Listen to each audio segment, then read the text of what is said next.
Já estamos ao vivo. O pessoal já está chegando. Tudo bem, pessoal? Ó, João já está aqui já. Deixa eu ver aqui.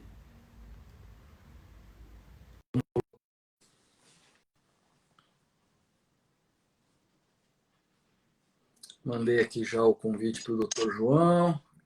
Pronto. Dr. João Oliveira, como é que você está?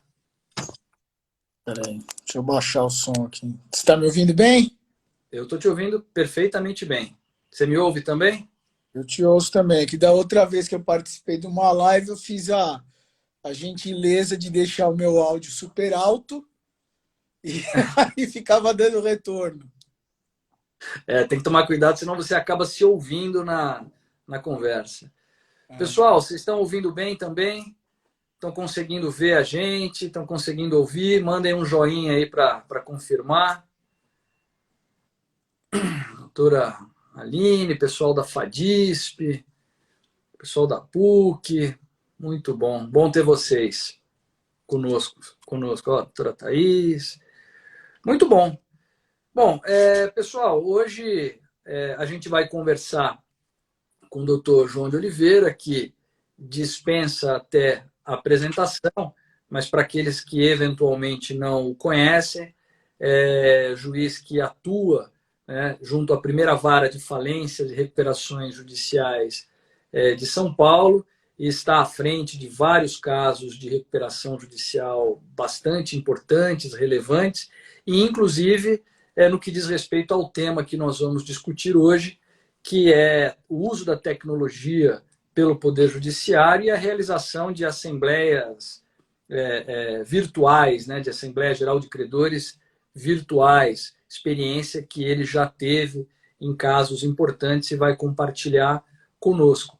Para vocês que pela primeira vez nos acompanham, esse é um projeto Conversa entre Juízes, um projeto do FONAGEM, do Fórum Nacional dos Juízes Empresariais, e toda sexta-feira, no final de tarde, 17h30, vocês vão ter sempre dois magistrados conversando sobre algum tema que seja de interesse, e a ideia é que seja uma conversa bastante informal, à vontade, simulando mais ou menos o que acontece no dia a dia, que é o encontro dos colegas num final de tarde por um café, antes de retornar às suas varas para terminar ali o expediente da semana.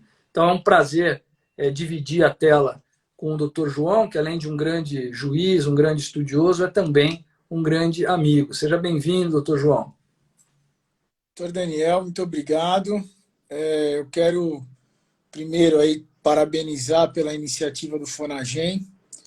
É muito gratificante a gente ter um espaço agregador, democrático, no qual juízas e juízes do Brasil inteiro podem participar de discussões sobre temas empresariais, tirar suas dúvidas, fomentar mais o conhecimento a respeito desses temas, né? Então, todo mundo lá tem voz, todo mundo tem possibilidade de participar, todos são muito bem-vindos. Essa união ela é muito importante, a magistratura precisa disso para encarar os seus desafios diários e desafios institucionais. E, além de tudo isso, é uma pauta propositiva porque permite também mostrar para a sociedade um pouco do que é a magistratura, né?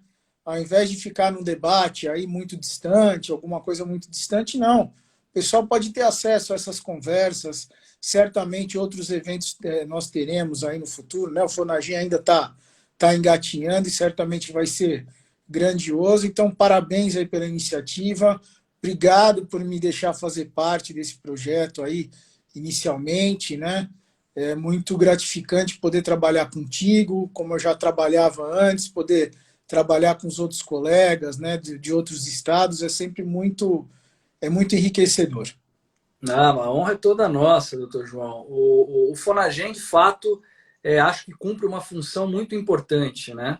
Faltava isso, não havia até a criação e a fundação do FONAGEM um canal de comunicação entre os juízes que julgam falência, recuperação, e matérias empresariais no Brasil, né? Então, eu acho que o Fonagem ele é esse fórum em que nós estamos lá permanentemente em contato, conversando, trocando informações, ideias.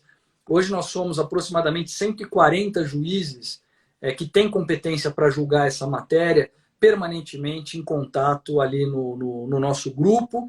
E o Instagram do Fonagem acaba sendo essa janela, né? Esse contato dos juízes com a comunidade de maneira geral, para que a gente possa também compartilhar as nossas reflexões com todos os operadores do direito, dando muito mais transparência, né, à atuação do Poder Judiciário e, como foi falado por você, cumprindo uma pauta muito mais propositiva, né, em relação à função dos juízes empresariais. Mas hoje o pessoal está super interessado e nós temos hoje agora quase 100 pessoas nos acompanhando. É um número bastante grande nesse momento e só crescendo.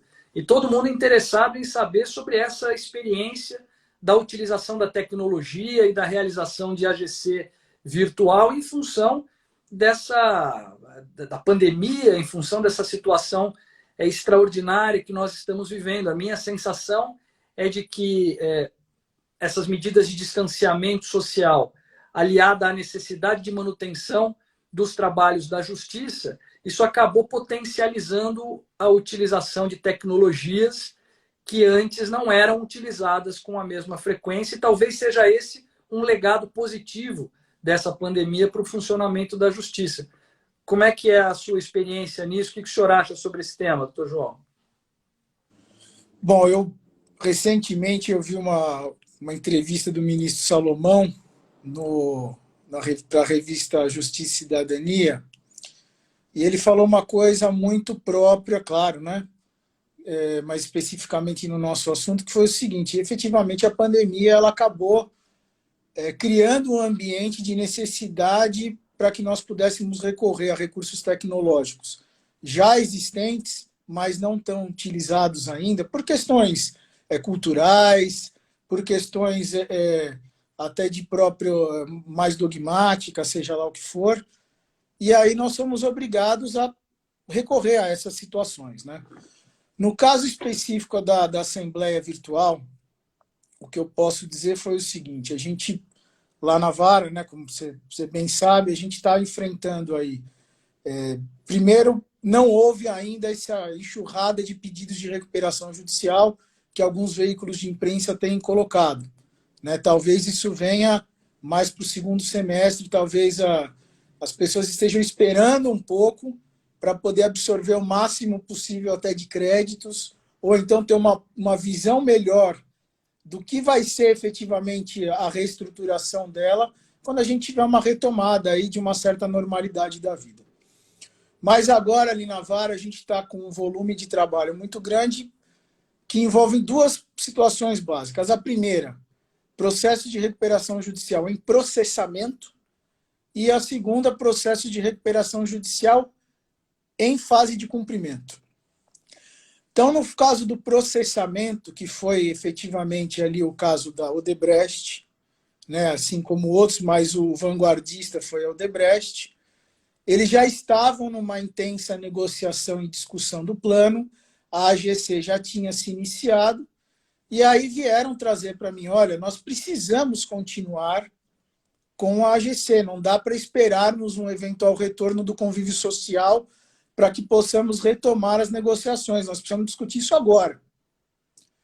E aí, conversando com o administrador judicial, a gente tem percebido que, com a especialização de varas, com a especialização da matéria, a gente vai tornando tudo muito mais profissional, né? Juízes, promotores, advogados, administradores judiciais, peritos e assim por diante.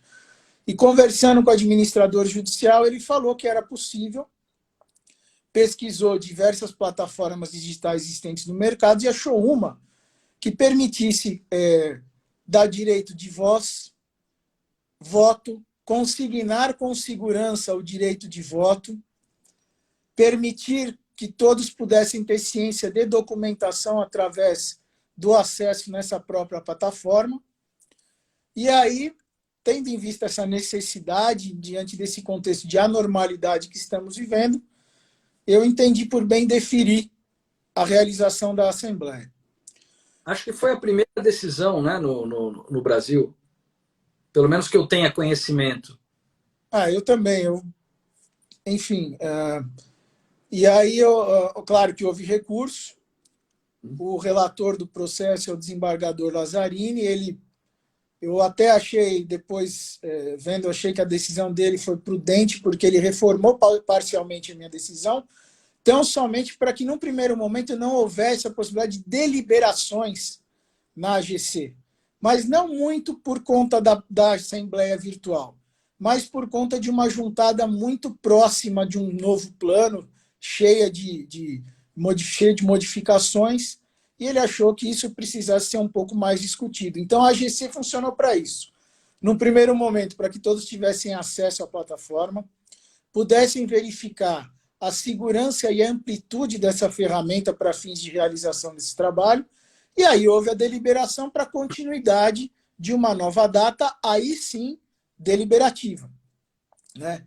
Eu tive acesso a essa plataforma, o que eles usaram foi a Click Meeting, mas tem muita gente propondo a utilização do Zoom, tem outras pessoas que estão desenvolvendo, então acho que esse é um mercado que vai acabar surgindo, né?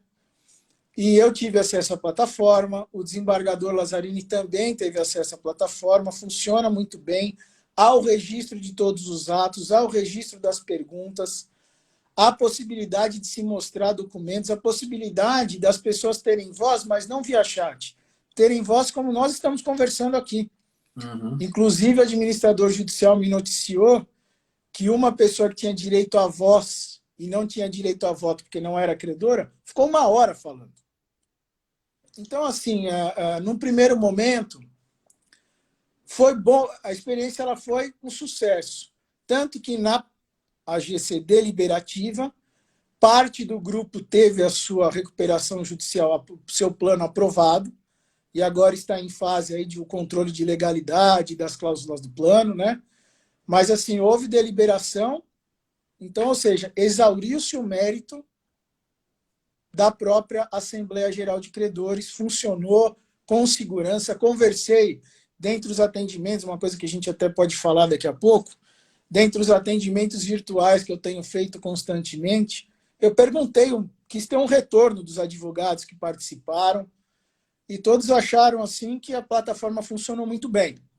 Claro, esse é um instrumento que certamente vai precisar o seu amadurecimento com as diversas situações que surgirão. Então, por exemplo, já disseram para mim, olha, mas e aquele credor, né, o trabalhador que às vezes tem dificuldade de acesso à internet? Como é que faz com uma situação dessa e tal? Nós vamos criar soluções para isso. Eu acho que o núcleo da ideia, o central, funcionou. E as pessoas estão enxergando isso. Eu acho que, num primeiro momento, até em alguns grupos, alguns comentários, o pessoal ficou um pouco reticente, mas hoje em dia eu acho que já há um consenso de aceitação desse instrumento em âmbito da recuperação judicial. Eu tive recentemente, eu participei de um evento no Rio Grande do Sul sobre a função do administrador judicial num contexto de pandemia e como é que eles devem agir. E a doutora Luciana da Álvares e Marçal estava participando também. E ali eu tive a oportunidade de conversar com ela sobre essa experiência. E ela me disse que eles estão lá levantando dados, mas já me adiantou que a participação dos credores na AGC virtual foi muito mais intensa do que normalmente é na AGC convencional, física. O que nos dá uma certa pista acerca de como nós devemos entender essa AGC como uma forma que prejudica ou como uma forma que beneficia a participação dos credores. Porque, pelo menos na minha visão, eu acho que quanto maior e mais intensa a participação dos credores, melhor para o Instituto da Recuperação Judicial, mais legítima a decisão a ser tomada pela AGC. E ela me disse que a plataforma era simples e os credores podiam acessar pelo celular, né? Pouca gente hoje não tem acesso ao celular ou não tem conhecimento acerca de como usar esses recursos. Então, segundo ela me passou naquele evento, foi realmente um sucesso e ampliou muito mais a participação do que comparando com audiências ou assembleias físicas. Agora, um outro ponto que eu acho importante a gente destacar é a preocupação que eu tenho visto quando discuto sobre esses temas com outros profissionais. Toda novidade eu acho que gera isso, né? Fala, mas escuta, para que nós vamos fazer uma assembleia virtual nesse momento, se o momento é um momento de instabilidade muito grande e os credores e os devedores normalmente não terão condições de apresentar um plano que seja factível, que seja viável, né? Esses devedores não terão condições de prever o que vai acontecer daqui 2, 3, 4 meses com a sua atividade e, portanto, realizar uma AGC virtual nesse momento seria algo temeroso, não em função da plataforma, mas em função de se submeter aos credores um plano de faz de conta, um plano que não para de pé, porque as expectativas elas são muito instáveis ainda. E o que eu tenho respondido nessas discussões é o seguinte: a AGC não deve ser feita, não tem que ser feita, ela pode ser feita, né? Ela pode ser feita quando se mostrar necessário, como no caso da Odebrecht, onde as coisas estavam maduras para serem deliberadas. Existem outras situações em que esperar a realização de uma AGC física para um período futuro incerto também pode representar, né, uma instabilidade tão grande para os negócios da devedora que vai levá-la a uma falência. Então, eu acho que cada juiz deve, no caso concreto, ter esta sensibilidade de perceber a conveniência ou não de se realizar rapidamente a AGC. E se a conclusão for pela realização rápida da AGC, então pode ser feito de maneira virtual, porque já existem plataformas e agora, inclusive, jurisprudência para isso. Né? Embora eu suspeite que o caso da Odebrecht tenha sido o primeiro, sem dúvida foi o maior. E depois do caso da Odebrecht, eu tive conhecimento de diversos outros casos em que as assembleias foram realizadas de maneira virtual. Então, acho que é importante o juiz, no caso concreto, fazer essa análise. Você também não concorda, João? Eu concordo e eu acho que depende muito do subsídio que eventualmente a recuperanda vai trazer para você, né? Então, assim, eu falei do caso de uma recuperação judicial em fase de processamento, mas nós temos os casos de recuperações judiciais concedidas e de planos que, infelizmente, não estão podendo ser cumpridos. Então, você tem atividades das mais diversas. A pandemia, é claro que ela atingiu os negócios de maneira geral, só que alguns mais e outros menos, né? E aí a jurisprudência aqui em São Paulo tem caminhado no sentido de que deve ser mantida a titularidade dos credores para deliberar sobre um aditivo, mas foi como você falou, será que a recuperanda ela tem condições de apresentar um plano agora? Será que esse plano efetivamente ele vai poder ser cumprido ou daqui 2 meses, 3 meses vai ter que ser realizada uma nova AGC? O que eu tenho feito nesses casos é tentar depurar um pouco, né? Dependendo do subsídio do caso concreto, mas assim, tentar um meio termo, tá? Assim, o que eu estou trazendo para você é uma visão minha, não tenho a pretensão de ser dono da verdade, jamais. Aliás, você me conhece. E eu tenho dado pelo menos assim um prazo mais curto para ele falar para mim o que você consegue cumprir hoje. Porque se você não teve um impacto tão grande na sua atividade, ela ainda está rodando, você consegue ter algum recebimento, vamos tentar equacionar para que simplesmente você não fique isento da cobrança desse plano, certo? Agora, é claro que eu dou um prazo mais dilatado, podendo até ser revisto, porque a gente não sabe quando vamos voltar à situação de normalidade, para que daí se apresente esse aditivo. Mas a realização da AGC agora ou não depende muito da atividade, do subsídio que as recuperandas vão trazer para você, de um feedback que o administrador judicial no acompanhamento do processo também vai te trazer, né? Então, é o que eu tenho colocado nas minhas decisões. O judiciário e os credores, cada qual com a sua titularidade já reconhecida na jurisprudência, fazendo a devida depuração dessas situações. Perfeito. É exatamente o que diz aqui a recomendação 63 de 2020 do CNJ, né, no artigo 2º, parágrafo único. Né? No artigo 2º, ela recomenda que não sejam feitas AGCs presenciais. Isso em função até de uma proibição por normas sanitárias. Né? Hoje está proibida a aglomeração de pessoas, né? E nada mais aglomerado de pessoas do que uma Assembleia Geral de Credores. E aí, no parágrafo único, a recomendação diz assim, olha, verificada a urgência da realização da AGC para a manutenção das atividades da devedora, para início dos necessários pagamentos, recomenda-se aos juízes que autorizem a realização de AGC virtual. Ou seja, a decisão é do juiz no caso concreto, a ideia apenas é que eles tenham o conforto de fazer isso caso as circunstâncias do caso concreto indiquem a necessidade, como foi no caso da Odebrecht. Um outro ponto também, João, que eu acho importante a gente discutir ou ver como é que foi a experiência, é essa questão de custo. Né? Na comparação entre a AGC virtual e a AGC presencial, houve essa discussão no processo ou ficou de alguma maneira esclarecido se houve uma diferença muito grande de custo para a realização da AGC? Não. A necessidade da realização se sobrepôs a isso. Mas é claro que eu perguntei para o administrador judicial e ele disse para mim que nos moldes da Odebrecht seria mais custoso a AGC presencial do que a virtual. E aí eu acho que para o futuro, com a chegada aí de diversas plataformas concorrendo no mercado, a tendência seja barateado, né?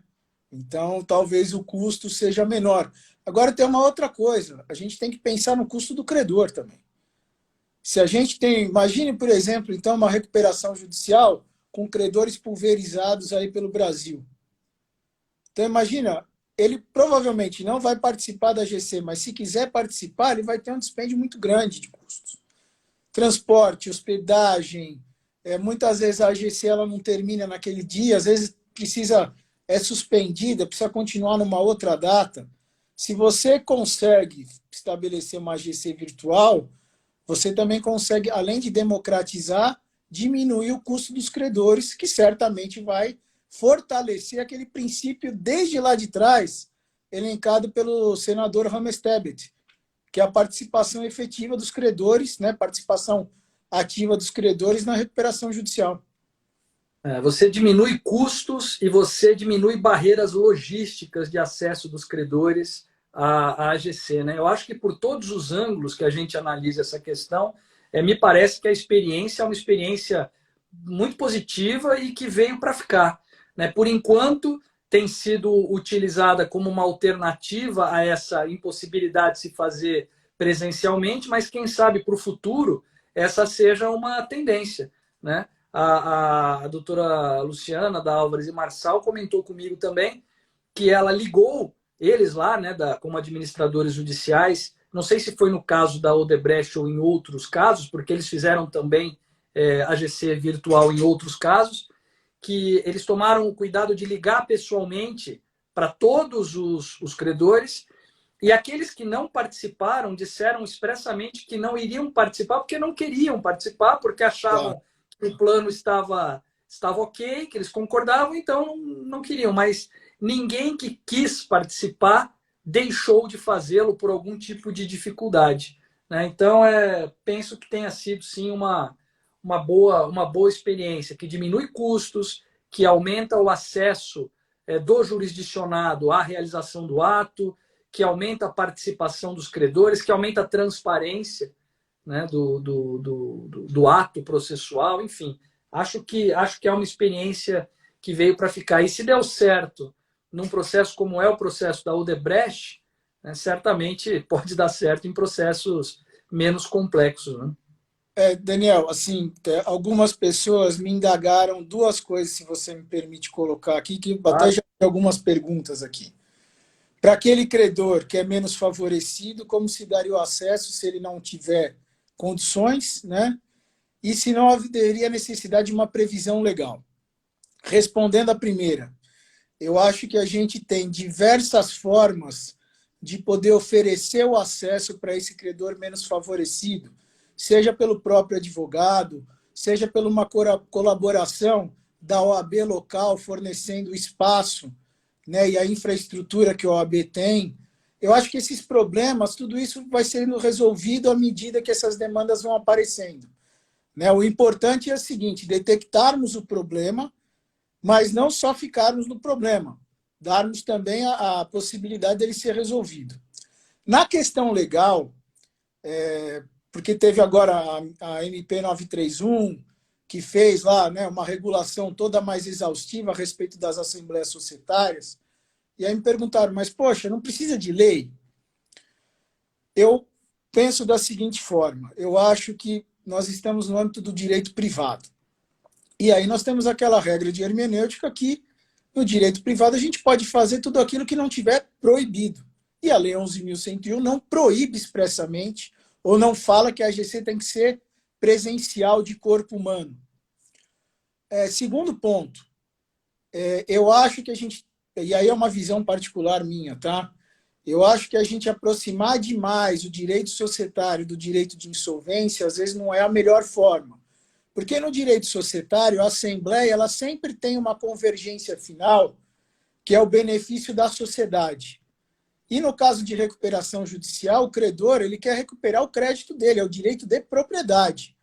Claro que esse direito de propriedade, depois ele vai passar por uma análise se cumpriu a função social ou não. Mas, num primeiro momento, a AGC de uma recuperação judicial, ela tem um viés um pouco diferenciado, né? E mais, o direito societário ele tem muitos protocolos, muitas regras ali que precisam ser cumpridas, porque já estão previstas em lei.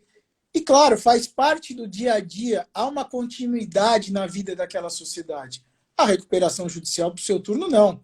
O certo, o ideal, certo não, o ideal seria a realização de uma AGC, resolve o problema, paga credor e a empresa consegue o seu erguimento, né? Então, acho que são dinâmicas diferentes. Então, se a lei não veda, né? Se a gente precisa ter uma interpretação, e eu tenho usado muito um trecho do voto do ministro Salomão, claro, jamais tirando do contexto que ele fala, nunca faria isso. Mas ele diz que a interpretação da Lei 11.101 jamais pode ser uma interpretação que inviabilize a aplicação do Instituto. Ué, se nesse momento a empresa precisa realizar a AGC, se a lei não veda, se existe a necessidade de manutenção dos benefícios sociais, qual o problema de eu autorizar a realização da AGC? No meu modo de ver, nenhum. Eu concordo absolutamente com o seu raciocínio e eu sempre sustento também, e concordo com o ministro Salomão quando ele diz isso, que a melhor interpretação e aplicação que se pode fazer da Lei 11.101 é aquela comprometida com a realização dos objetivos da própria lei. Né? Então, na medida em que você consegue interpretar e aplicar, claro, dentro do que a lei propõe, dentro do que o texto lhe permite, e chegar a um resultado mais efetivo, né, em termos de proteção dos valores pensados pela lei, tanto melhor. É exatamente esse o caso. Né? A AGC ela se mostra como um ato essencial para que o processo de recuperação judicial atinja suas finalidades de interesse público, de interesse social. Né? Então, se ela não pode ser feita de maneira presencial, por que não fazê-la de maneira virtual, sendo que não há uma proibição expressa nesse sentido? Eu concordo. Mas não é só esse o momento em que a tecnologia tem ajudado o funcionamento da justiça, né, lá na vara de falência e recuperação judicial. Você fez referência ao atendimento virtual, aos despachos virtuais, o que também é algo absolutamente impensado, por exemplo, há um ano atrás. Né? Se você fosse numa live há um ano atrás sustentar que os despachos fossem feitos de maneira virtual, certamente haveria um estranhamento muito maior, muito embora até ministros do STJ já há algum tempo fazem esse tipo de despacho. Mas como é que tem sido essa experiência, João, lá na vara de falências? Bom, num primeiro momento, todos nós vivemos uma situação de muita incerteza, né? Então, no começo, puxa vida, vai para o fórum, não vai para o fórum, tinha escala, vai um dia, nos outros não vai, até que chegou o momento em que não, existe a necessidade de todos permanecerem nas suas residências, né, nas suas respectivas casas, e o trabalho vai ser remoto. E aqui é claro que eu vou fazer aqui um elogio, sem qualquer tipo de comparação, de menosprezo, mas nós precisamos parabenizar o Tribunal de Justiça de São Paulo, o Conselho Superior da Magistratura, né, o desembargador Pinheiro Franco, nosso atual presidente, que conseguiu proporcionar para mais de São Paulo, acho que tem cerca entre juízes e servidores, 20, 30 mil pessoas trabalhando na justiça. E todas conseguem ter acesso, até os estagiários conseguem acessar o sistema remoto. E isso não é uma coisa tão simples de se fazer. Isso tem um custo muito grande. A partir do momento em que a gente precisou ficar em casa, Daniel, no começo eu ainda estava um pouco perdido, eu estava atendendo pelo WhatsApp, eu estava atendendo no telefone, eu estava atendendo por Skype, meu Skype pessoal, qualquer ferramenta eu estava dispondo para que as pessoas pudessem ter acesso a mim. Né? A nossa dinâmica na vara de falências e recuperações judiciais não é melhor, não é pior, mas é muito diferente de uma vara criminal, de uma vara civil, né? Nós temos atendimentos constantes lá. Aí, o tribunal conseguiu regulamentar, através de um comunicado, que os atendimentos poderiam ser feitos pela plataforma Teams do Microsoft. Então, ainda que o colega advogado não tenha essa plataforma, ele não é obrigado a assinar o pacote do Microsoft Office, mas ele manda um e-mail para a vara colhe aquele e-mail, entra em contato conosco, e aí nós fazemos o agendamento, vai um convite para o e-mail do advogado, para o e-mail da parte, ela acessa aquele e-mail, mesmo sem ter a plataforma do Teams, e no horário eu faço atendimento com ela, como nós estamos conversando aqui. E tem funcionado muito bem. Não há necessidade de baixar nenhum programa, nada, né? Nada, nada. Um acesso pleno. Eu não tive, para não falar que eu não tive problema, ontem nós tivemos uma instabilidade do serviço da Microsoft no tribunal.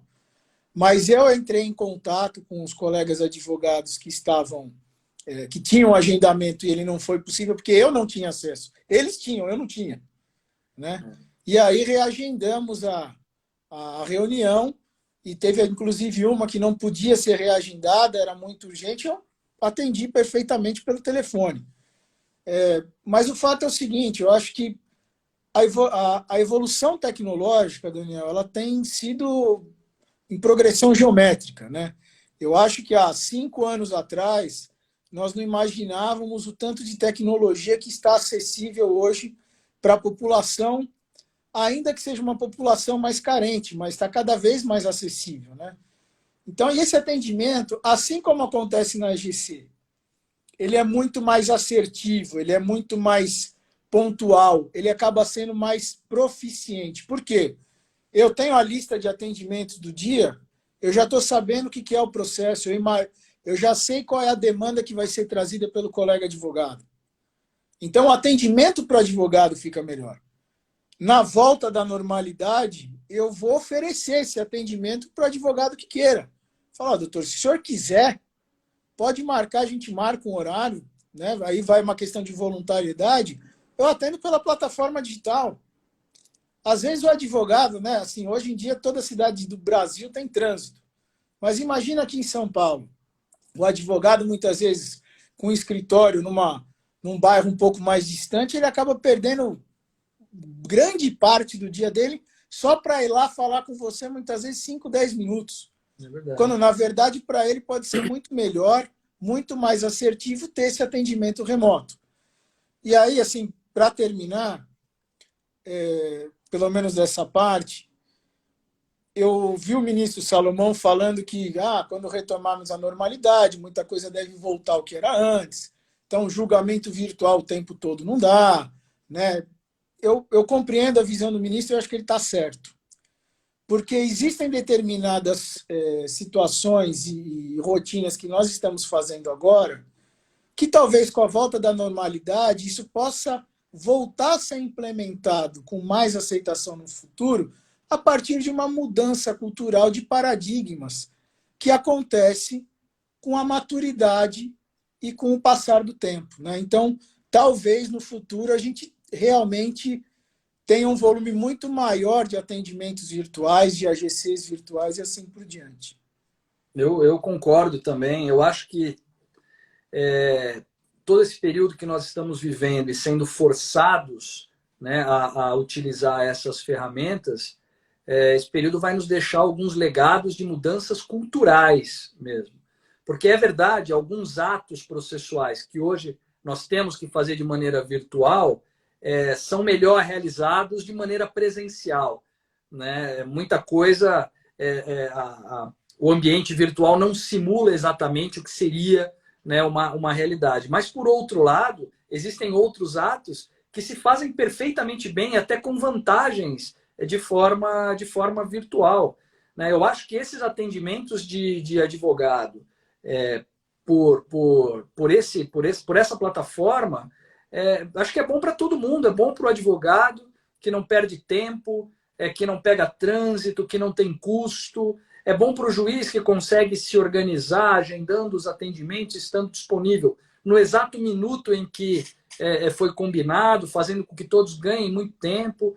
Acho que isso, inclusive, tem ajudado a aumentar a produtividade da justiça. Né? A gente tem percebido, dia a dia, e o CNJ faz esse acompanhamento, o aumento da produtividade do Poder Judiciário, mesmo durante o período de pandemia, mesmo durante um período, entre aspas, de plantão extraordinário, em que, muito embora o nome seja plantão extraordinário, nós estamos trabalhando a todo vapor e produzindo mais do que antes estávamos produzindo. Eu acho que muito em função da organização do trabalho com o uso da tecnologia e com o ganho de tempo que isso representa.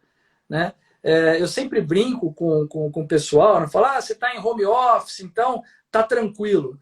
Ao contrário, né? O home office te força a trabalhar mais do que se você estivesse no gabinete. Porque como você não tem que voltar para casa, você nunca para de trabalhar. Né? Então, home office é uma pegadinha, né? Porque de home quase não tem nada, é só office. Né? Então, na verdade, você mora no escritório, não é que você trabalha em casa, você mora no escritório. Então, eu acho também que algumas coisas devem voltar ao que tradicionalmente eram, porque realmente a simulação do ambiente virtual não representa a mesma vantagem do que o ato pessoal, mas muita coisa eu acho que vai ficar também.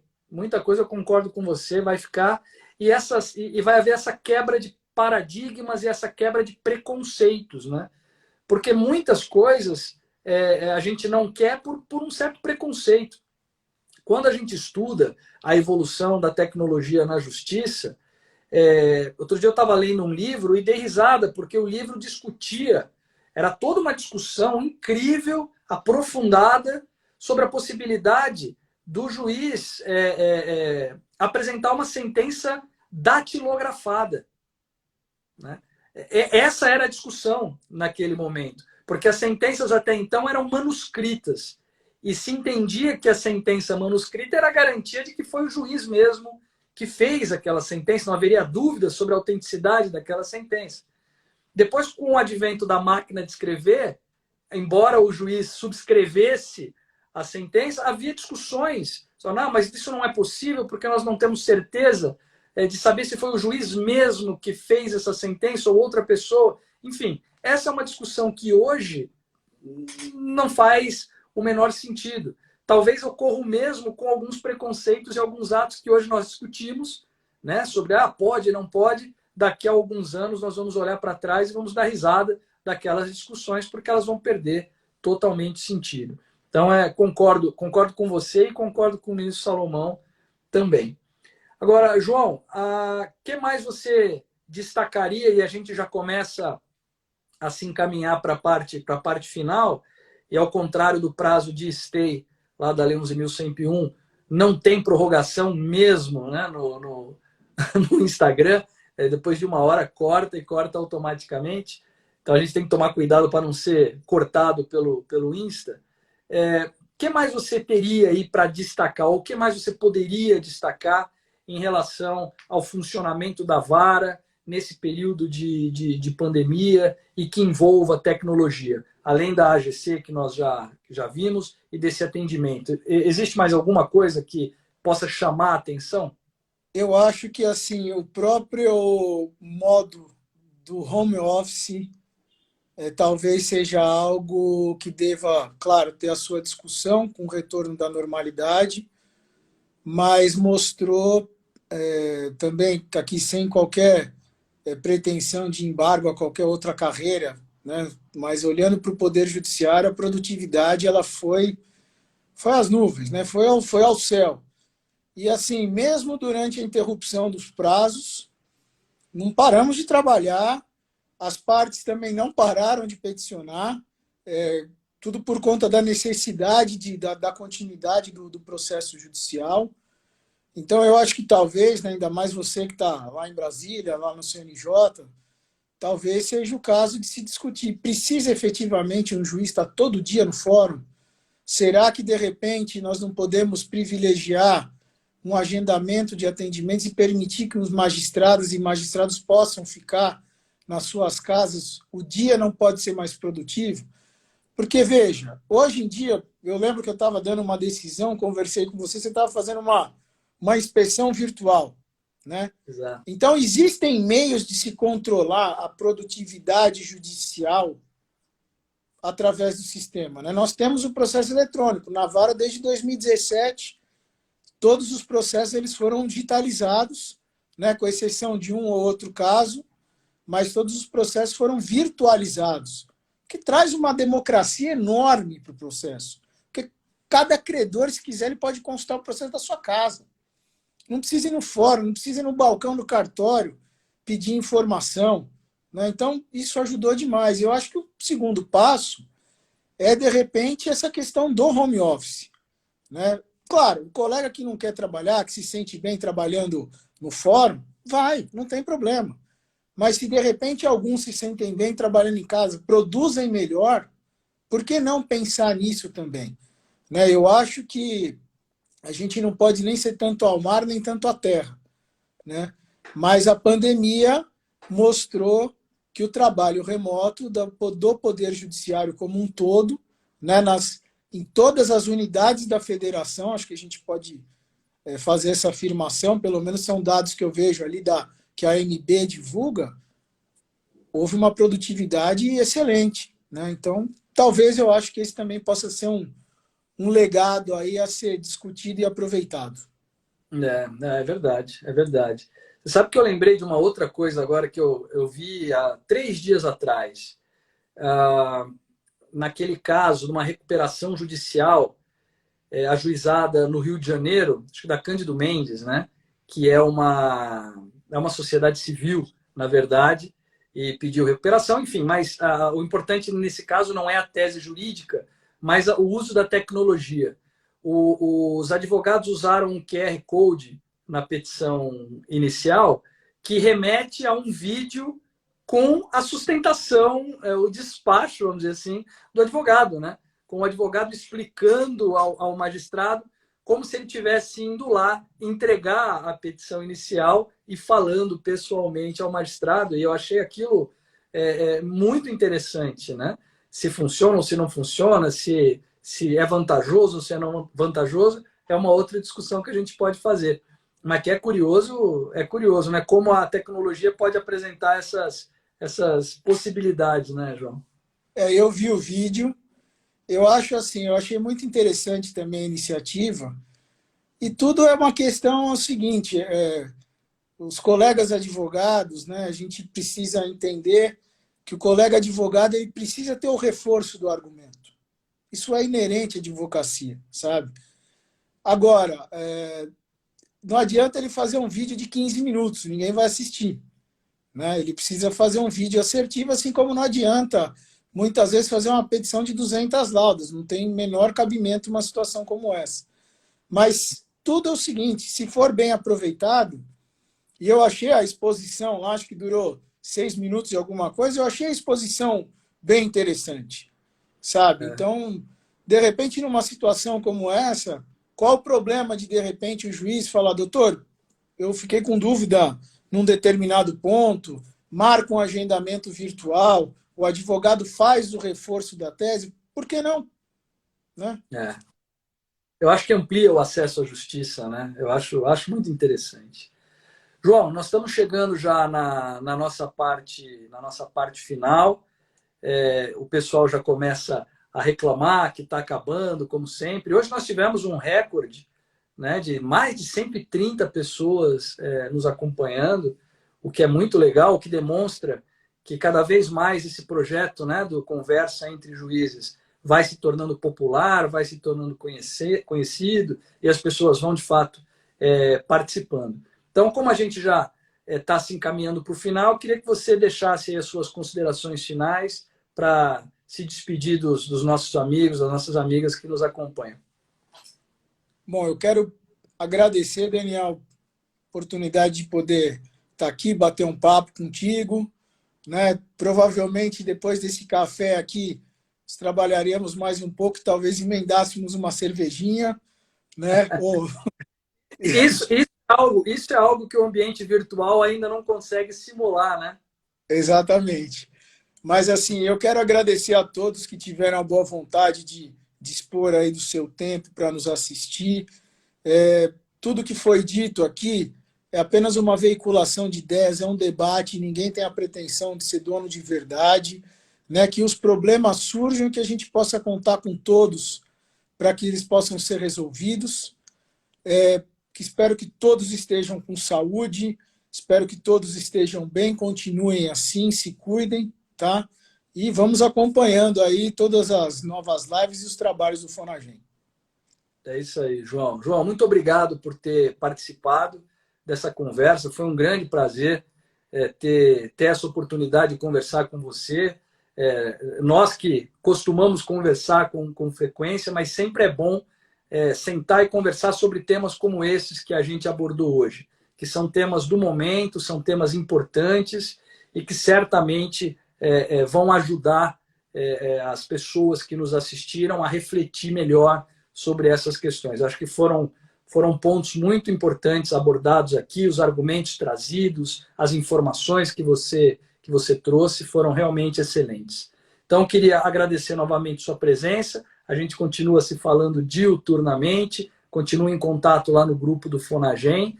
E para aqueles que estão nos acompanhando, eu desejo um bom final de semana. Aproveitem, descansem e semana que vem tem mais. Tchau, João. Um abraço. Tchau, gente. Tchau, gente. Um abraço.